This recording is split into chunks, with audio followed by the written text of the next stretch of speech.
We spend most of our time indoors in buildings. To stay healthy, clean air and frequent ventilation are important. Low-emission construction products should be used for new buildings and renovations in order not to impair the well-being of residents.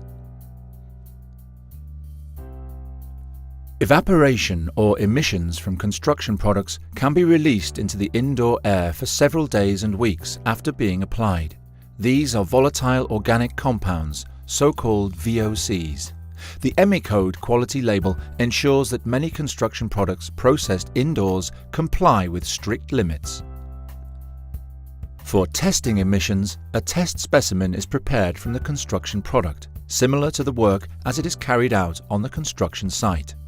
Here, for example, an adhesive is applied to a glass plate.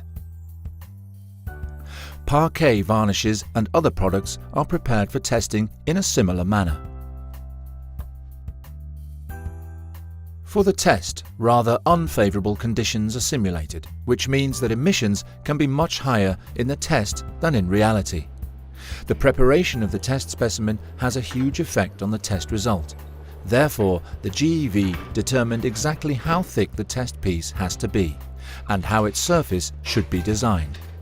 A test chamber is used to determine how many VOCs escape from the test specimen into the room air. This test chamber is made of stainless steel or glass, and it is ventilated continuously. Temperature, air volume and humidity are precisely adjusted.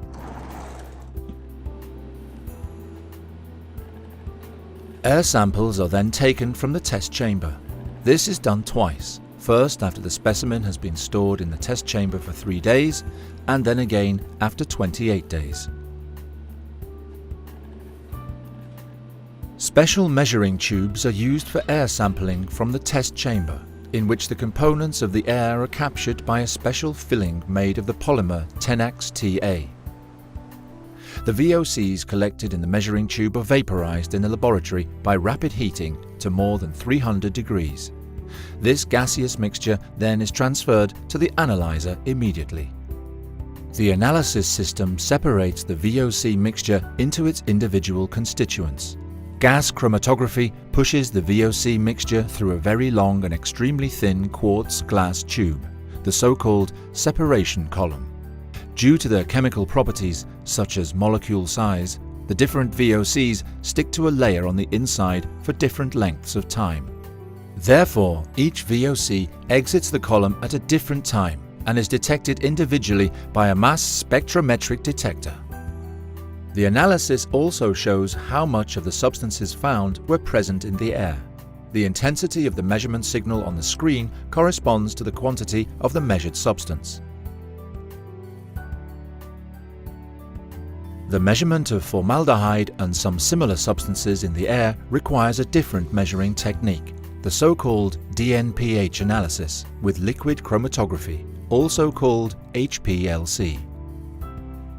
GEV makes spot checks and takes random samples from the market of EMICODE labeled products to verify that they are within their limit values. And for that purpose, laboratories are used which are independent and have shown their qualifications in round-robin tests. Only those laboratories which are really qualified are published on a web page of the GEV.